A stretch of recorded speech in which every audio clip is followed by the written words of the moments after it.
yung mga na-meet yung selection criteria based on taxpayers' non-compliance risk under Section 4. Yung non-compliance risk nga, makikita natin dito sa Section 3 ng RMO number 6/2023. Ibig sabihin ng non-compliance risk, ito yung reason, ito yung basis. Bakit kayo na-issuean ng letter of authority? Ito dapat yung ilalagay ng BIR. Kunyari, example, ito po, cases referred by the investigating office due to taxpayers transfer of business registration. So, ang selection code daw dyan ay TOR. Dapat itong description na to, yung ilalagay ng BIR dito sa LOA. Pag nakareceive ka ng LOA, pag nag-transfer ka daw ng registration.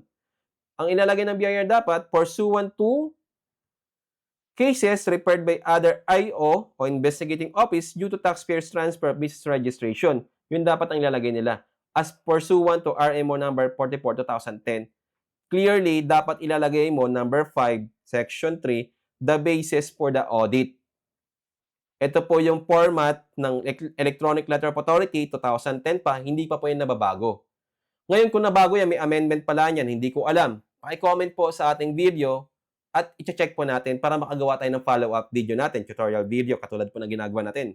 Pero based on my research and based on my practice, wala pa pong amendment netong features ng Letter of Authority. Therefore, dapat po ang gagawin ng BIR, ilalagay po din nila yung selection code description.